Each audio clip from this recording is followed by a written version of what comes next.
வணக்கம். சுங்கச்சாவடி கட்டணம் குறித்து உயர்நீதிமன்றத்தின் உத்தரவு குறித்து சட்ட வல்லுநர்களுடன் கலந்து ஆலோசித்து பொதுமக்களுக்கு பாதிப்பு இல்லாத வகையில் நடவடிக்கை எடுக்கப்படும். வெள்ளை வேட்டியை கழட்டிவிட்டு காவிப்பேட்டை போட வேண்டிய நிலைக்கு எடப்பாடி பழனிசாமி மாறிக்கொண்டிருக்கிறார் என போக்குவரத்து துறை அமைச்சர் சிவசங்கர் தெரிவித்தார். இனி விரிவான செய்திகள். அரியலூரில் இருந்து ரங்கசமுத்திரம் வழியாக கைகாட்டிக்கும், அரியலூரில் இருந்து சாத்தமங்கலம் வழியாக திருமானூருக்கும் வழித்தட நீடிப்பு வழித்தடத்தை நீடித்து பேருந்து சேவையினை போக்குவரத்து மற்றும் துறை அமைச்சர் சிவசங்கர் தொடங்கி வைத்தார். மேலும் மாவட்டத்தின் சுற்றுலா தலமான ஏலாக்குறிச்சியில் 138 கோடி மதிப்பில் அடிப்படை வசதிகள் பணிகளையும் தொடங்கி வைத்தார். பின்னர் செய்தியாளர்களிடம் பேசிய அமைச்சர் சிவசங்கர், இந்தியாவில் பொதுவேலை நிறுத்தம் அறிவிக்கப்பட்டு இருந்தாலும் தமிழ்நாடு அரசு போக்குவரத்து கழகத்தின் பேருந்துகள் எல்லா இடங்களிலும் வழக்கம் போல் இயங்குகிறது. எந்த பிரச்சனையும் இல்லாமல் இயங்கிக் கொண்டிருக்கிறது. மக்களும் பாதிப்பு இல்லாமல் பயணம் செய்து கொண்டிருக்கிறார்கள். சுங்கச்சாவடிகளில் சுங்க கட்டணம் குறித்து உயர்நீதிமன்றத்தின் கருத்து குறித்து சட்ட வல்லுநர்களுடன் கலந்து ஆலோசித்து மக்களுக்கு பாதிப்பு இல்லாமல் நடவடிக்கை எடுக்கப்படும். இந்து சமய அறநிலைத்துறை சார்பில் பள்ளி கல்லூரிகள் கட்டுவது குறித்து எடப்பாடி பழனிசாமி பேசியது குறித்து கேள்விக்கு, இந்தியாவிற்கே வழிகாட்டுவது போல் இந்து சமய நலத்துறை அமைக்கப்பட்டது. நீதி கட்சி ஆட்சியில்தான் அந்த நீதி கட்சியின் பின்வந்த எடப்பாடி பழனிசாமி இவ்வாறு பேசியிருப்பது அவர் இப்போது என்ன நிலைப்பாட்டிற்கு மாறிக்கொண்டு இருக்கிறார் என்பதை காட்டுகிறது. இவர் வெள்ளை வேட்டி கழட்டிவிட்டு காவி பேண்டி போட வேண்டிய நிலைக்கு மாறிக்கொண்டிருக்கிறார். கோயிலுக்கு வந்தாலும் எந்த நிதியாக இருந்தாலும் மக்களுக்கு மீண்டும் பயன்படுத்த கோயிலுக்கு வருகின்ற பக்தர்கள் எல்லோருமே விரும்புவது எதிர்காலத்தில் வருகின்ற தலைமுறை நன்றாக இருக்க வேண்டும். அவர்களுடைய கல்விக்காக அதனை செலவிடுவது என்பது வேறு தவறான வழியில் செலவிடுவது அல்ல. இது குறித்து பல்வேறு விவாதங்கள் நடத்தப்பட்ட போது வாய் திறக்காத எடப்பாடி பழனிசாமி தற்போது பேசுவது டெல்லி எஜமானர்கள் பேச சொல்லி உள்ளார்கள்.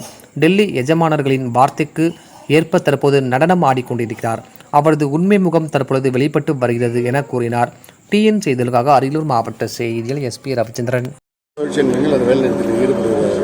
ஆனால் தமிழ்நாடு அரசு போக்குவரத்து கழகத்தின் பேருந்துகள் எல்லா இடங்களிலும் வழக்கம் போல் எந்த பிரச்சனையும் இல்லாமல் இயங்கிக்கொண்டிருக்கிறது. மக்களும் பாதிப்பு இல்லாமல் பயணம் செய்து கொண்டிருக்கிறார்.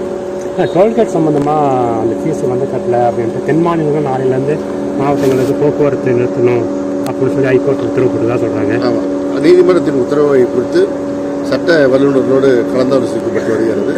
அதுக்கு தேவையான நடவடிக்கை எடுக்கப்படும். நாளை முதல் பேருந்து போக்குவரத்து சீரமைக்கப்படுமா தென் மாவட்டங்கள்? சட்ட வல்லுநருடைய கருத்து பெறப்பட்டு அதன் அடிப்படையில் மக்களுக்கு பாதிப்பு இல்லாமல் நடவடிக்கை எடுப்பதற்கு இந்த கோயில் நீதியிலேருந்து கல்லூரிலாம் கட்டுறாங்கன்னு சொல்லி நேற்று எடப்பாடி பேசியிருந்தார். இப்போ வந்து சென்னையில் வந்து கபாலீஸ்வரர் கலைக்கல்லூரியில் எடப்பாடி பழனிசாமி கண்டித்து மாணவர்களும் பெற்றோர்களும் போராட்டத்தில் இருக்காங்க. எப்படின்னு பார்க்குறீங்க? இல்லை, இந்த ஒரு இந்தியாவுக்கே வழிகாட்டுவது போல அறநிலையத்துறை என்று ஒன்று அமைக்கப்பட்டது தமிழ்நாட்டில் நீதி கட்சி ஆட்சியில். அந்த நீதி கட்சியினுடைய பின்வந்த திராவிட இயக்கத்தில் வந்தவர் என்று சொல்லிக் கொள்கின்ற எடப்பாடி பழனிசாமி இப்படி பேசியிருப்பது என்பது அவர் இப்பொழுது என்ன நிலைப்பாட்டிற்கு மாறிக்கொண்டிருக்கிறார் என்பதை காட்டுகிறார். அவர் வெள்ளை வேட்டியை கழட்டிவிட்டு காவி பேண்ட் போட வேண்டிய நிலைக்கு மாறிக்கொண்டிருப்பதைத்தான் இதை காட்டுகிறது. கோயிலுக்கு வந்தாலும் எந்த நிதியாக இருந்தாலும் அது மக்களுடைய நிதி, மக்களுக்கு மீண்டும் பயன்படுத்தப்படுகிறது. அந்த கோயிலுக்கு வருகின்ற பக்தர்கள் எல்லோருமே விரும்புவது எதிர்காலத்திலே வருகின்ற தலைமுறை நன்றாக இருக்க வேண்டும். எனவே அவர்களுடைய கல்விக்காக அது செலவிடப்படுவது என்பது வேறு தவறான வழியில் செலவிடப்படுவது அல்ல. இது குறித்து பல்வேறு விவாதங்கள் ஏற்கனவே நடந்திருக்கிறது. அப்பொழுதெல்லாம் வாய் திறக்காத எடப்பாடி பழனிசாமி இப்போது ஏன் வாய் திறக்கிறார் என்றால் அவருடைய டெல்லி எஜமானர்கள் இப்பொழுதே வரை பேச சொல்லியிருக்கிறார்கள். எனவே டெல்லி எஜமானர்களுடைய வார்த்தைக்கேற்ப அவர் இப்பொழுது நடனமாடிக்கொண்டிருக்கிறார். மக்கள் மத்தியிலே அவருடைய உண்மை ரூபம் இப்பொழுது வெளிப்பட்டுக் கொண்டிருக்கிறது. அதற்கான விளைவை அவர் சந்திப்பார்.